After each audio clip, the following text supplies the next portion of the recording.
What is up, everybody? I am George Mossey. Say hello to my co-host Cherona. So this is the TLC Weekly Roundup.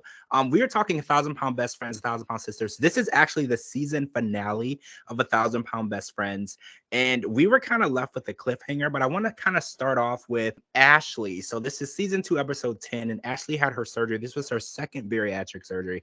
It was a pretty big surgery because this was her second chance. And she did all of the things that she needed to do. She lost her weight. She did Fit Farm. She did the 5K. We're very, very proud of Ashley. She has come a very long way. And when it was time for the wedding, which we're going to talk about a little later, she had already dropped 30 pounds, which is only in like 2 weeks. So this is like a huge deal. So congratulations. We love you, Ashley. You're doing amazing. I can't wait to see what you look like now because we know that this show was filmed months and months ago. So I know there's going to be a reveal soon. So I'm going to be watching your Instagram for when you want to show us your progress because I'm excited for you. But I do want to kind of talk about Tina, right? Because Tina did the work too, right? She did the hard stuff. She lost the weight. She also did the 5K. She also did Fit Farm, but she let her fear and anxiety kind of take control of herself. And she wasn't able to get out of her bed and leave her room and go to the hospital. And I want to be mad at Tina, but I do want to say this because I've talked about this on the podcast a lot too. When I was younger, I was dropped on a water slide and I drowned. And I've been really scared of swimming, like ever since that, like my whole life. I was only like 3 years old when it happened, but I still have memories of it. And my mom actually put me in swimming lessons like 5 or 6 times. I couldn't do it. Like I just couldn't go under the water without freaking out. So I know the real immersive experience that fear and anxiety can really put you in. So it's like I want to be mad at Tina, but I also understand that fear of leaving her kids and losing her life is real. And you can't really convince yourself when your mind has made itself up that this is going to be the outcome. Your mind can be your worst enemy. So it's like, I wish that she would have done the surgery. I know it would have changed her life, but I understand where she was when she made that decision. Yeah, I definitely feel exactly how you feel. Like I feel like everyone has anxieties and issues, and sometimes like you said, like your brain and your anxieties are your worst enemies because you know Yep. it's going to be beneficial and you know it's going to help you. But sometimes it's just like that fear, like you said, like of you getting in water. Like you just feel like if you jump in water, you're going to die, and Yes. you just sometimes there's nothing you can really do until you are 110% ready, and sometimes it's going to take a little bit longer. Yeah, and Vanessa tried, Megan tried. So let's talk about Vanessa. Vanessa was actually at her first plastic surgery appointment, which is the next step in her goal. She's lost 204 pounds at the time of this taping, probably a whole lot more Oh since yeah. then. But I'm so excited for her because this is the beginning of a new life for her. Because going through this process and the doctor showing her what she could look like and what she could improve literally brought Vanessa to tears. Like she was so excited about this new beautiful queen is how she referred to herself that she saw in the mirror that she didn't even know was an option that she could see when she looked in the mirror. So I'm excited for her. There was a little harrowing news. The doctor did say that she needs to be 180 pounds in order for her to have this surgery. And the negative part of that is they want her to maintain it for 6 months to a year before they have the plastic surgery. And it's only to increase how well the end result looks. But this is going to be really hard because Vanessa is having a hard time walking and just living everyday life with so much excess skin. It's just so painful and it's really taking a toll on her. So I'm hoping emotionally she's going to be able to keep it up because physically she looks amazing, but it's really a stab in the back, you know, a stab in the heart, knowing that you've worked so hard and you just can't get this last step done because you know you've earned it. She's earned it. She's done all the hard work. She really wants to do that, but a whole nother year because it's already been a year. This is a lot to ask. I don't know what I would do in her shoes, honestly.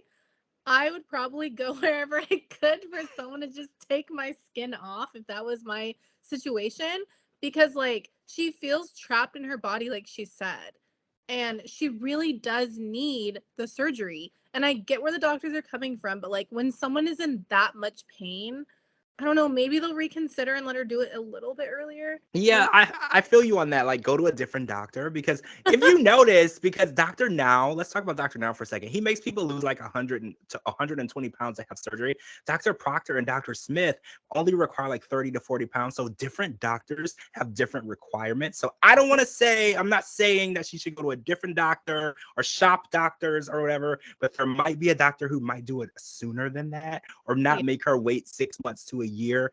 I'm not saying that's what she should do, but I'm just saying it's up in the air. You know, it's out there. It's very possible. Different doctors have different requirements. And even Mhm. if you go like if you go overseas, like to Mexico or Turkey, they do plastic surgery without like running even tests and stuff. They like do whatever you have the money to do, they will do. I'm not saying do that. That's dangerous, but I'm just saying there are other ways to get it done faster. So Megan got married to John. Congratulations, Megan. You kind of had us on our toes because you were there and it was time to get started because you're getting married at 11:11 on 11:11 and you weren't ready at 11:11. So we were very, very nervous. And you did say that there are some things in the marriage that you want to work on and your relationship you want to work on.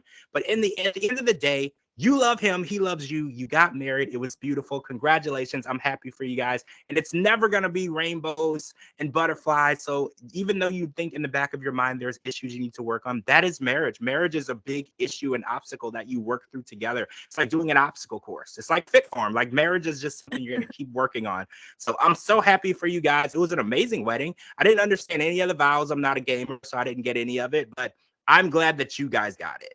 Same. Yeah, I don't know anything about gaming except for Animal Crossing, and that didn't help me very much for this. But congratulations, you were beautiful. Everything was beautiful, and I'm so glad that it worked out. And yes, marriage is the hardest thing, but it is the most rewarding. And congratulations. So one more hard thing happened at the end of the season, right at the tail end, and it's going to be a cliffhanger because we don't know. But Tina had the horrible, hard conversation that she had to have with her best friend. She told Megan that she and John needed to get out of the house, and Megan didn't take it well. I mean, we assumed as much, right? We knew that it's not going to be good news. Like 2 days after your wedding, you're like, hey, by the way, you should get out of my house now. And she spent a lot of money on that wedding. It was a beautiful wedding. So we're gonna see next season if she really leaves as abruptly as she said she would. But I hope that their friendship is okay because you can still be best friends and not live together. So that's in the back of my mind. I was like, you know what, Megan, storm out of the house, get it out of your system, but don't ruin this friendship with Tina. Tina's only doing what's best for her and her family. And we know that she would never do it if it wasn't something she had to do. Yeah, definitely. I mean, she has to save her marriage, and that's what Megan needs to also think about is like she's just starting her marriage, and Tina's been in her marriage for such a long time. And I mean, sometimes obstacles come up and you have to do what's right for your family. And it's not saying that she doesn't love Megan and they're not going to be friends, but she had to do what was right for her in this situation. And I really do think that they will be friends. I'm crossing my fingers. Me And too. I just hope that this is opening up something even better for Megan and her husband when they move out and they find somewhere for themselves to call their own home. And then they don't have to feel like they're just the people living in the basement. Like this is their Yep. home that they're going to have. So I think, yes, I wish Tina would have told her earlier, but not everything happens how you want it to. And I feel like they'll end up being friends. I hope so. So that was a crazy season. So I want to talk about this Thousand Pound Sisters episode, season 4, episode 8, because Tammy was leaving rehab and she had been there a full year. And then there was a trach infection. She ended up having to stay an additional 2 weeks for the IV. But that's not what got me. I mean, I'm glad that she's okay. But what got me was Caleb, right? Like, I've been trying to talk about this for a while. Like, Caleb found out that she was there from a friend, a girlfriend's friend, or I don't know, somebody who he knew. And it was quite stalker vibes. And he decided to go to this rehab facility because Tammy was there. I'm really worried, right? Like, because I feel like Caleb is a fan, right? And I feel like a fan can't truly love someone because they're always going to look at you as a celebrity and not a person. And I'm just really worried. And I know Tammy is really looking to be in a relationship. She's looking to be loved and she wants to start a family. But this episode went just as fast as anyone could think it could have because she didn't know him.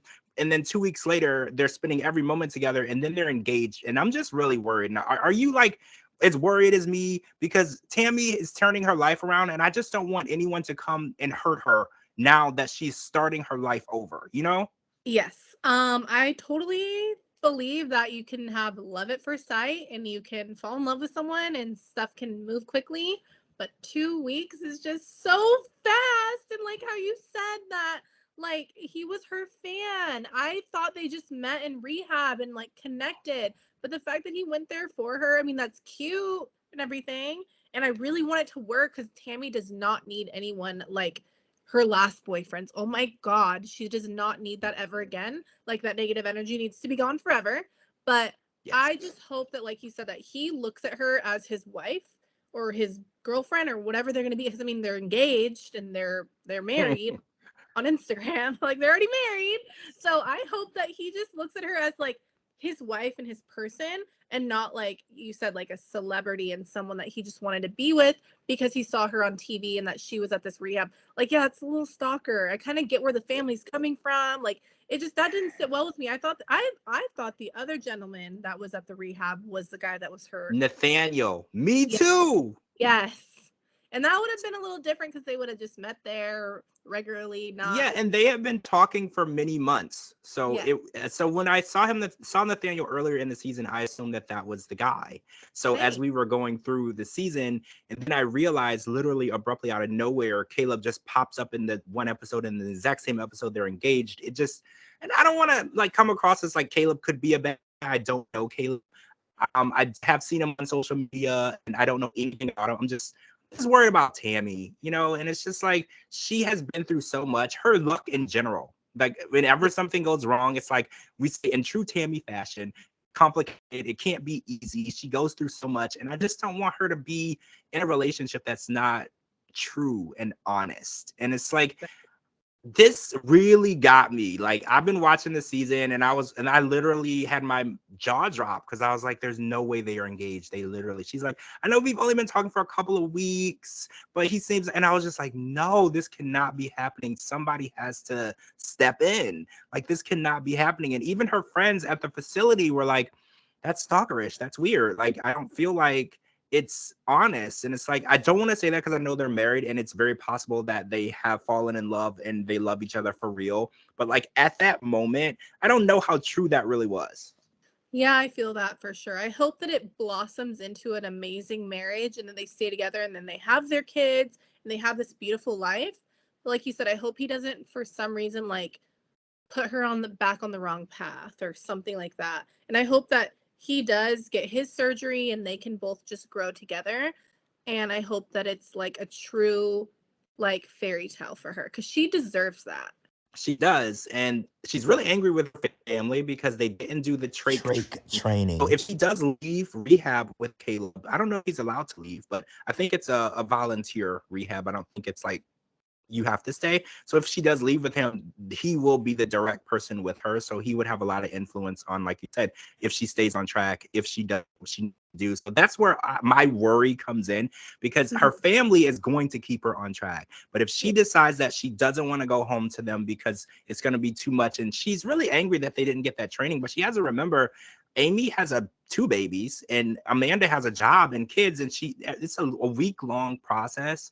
And a lot of them couldn't just take off that time from work. Money is money, and they couldn't do it. And unfortunately, the rehab facility, they're trained on it. And oh man, this is just a crazy, crazy season right now. I'm really worried about it because I've been seeing everybody making all this progress, and then this happened, and it kind of caught me off guard. Definitely caught me off guard too. I was like, what is going on? Oh no. So we're going to be watching very, very closely and getting to know Caleb a little more. I've already found him on social media. Stalking. He's on Cameo. So if anybody wants to get a Cameo and ask him some questions, send me the Cameo so we can get a little inside scoop.